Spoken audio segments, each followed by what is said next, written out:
வணக்கம். இது தமிழ் வலசை. நான் முத்துலட்சுமி. அட்டமா சித்திகளை பெற்ற அருந்தவ முனிவர் திருமூலர் தாம் எவ்வாறு இறைவனை தரிசித்தார் என நமக்கு விளக்கி கூறி, அதனால் எவ்வகையிலேனும் இறைவனை வழிபடுங்கள் என நமக்கு கூறும் உபாயத்தையும் பார்க்கலாம்.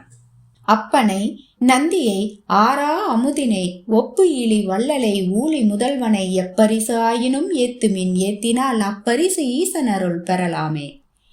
அனைத்து உயிர்களுக்கும் தந்தையானவனை, இறைவனை, தெவிட்டாத அமிழ்தம் போன்றவனை, தனக்கு ஒப்பில்லாதவனை, கேட்போர்க்கு கேட்டதை தந்தருளும் வள்ளலை, ஊழியை செய்கின்ற முழுமுதற் பொருளானவனை, சங்கார காரகனை எவ்வழியிலாயினும் போற்றி வழிபடுங்கள், அவ்வாறு ஏத்தினால் அவன் அருளை பெறலாம் என்கிறார்.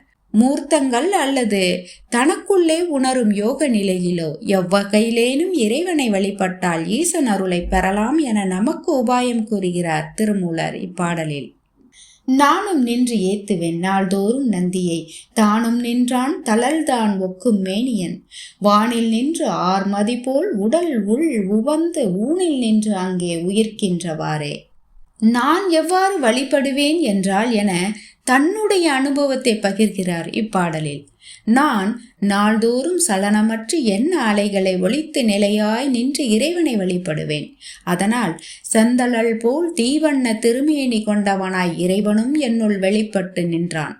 அவன் வானத்தில் உள்ள நிலவினைப் போல அடியேன் உடலினை இடமாக கொண்டு அண்டாகாயத்தில் ஒளியாக தோன்றி அந்த ஒளியானது ஊனில் நிலை பெற்று உடலுக்கு உள்ளேயும் வெளியேயும் தம் அருள் நோக்கால் ஒளிர்ந்து கொண்டிருக்கும்.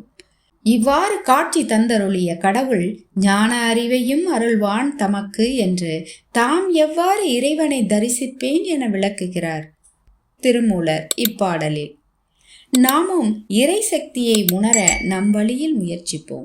தமிழால் இணைந்திருப்போம். நன்றி.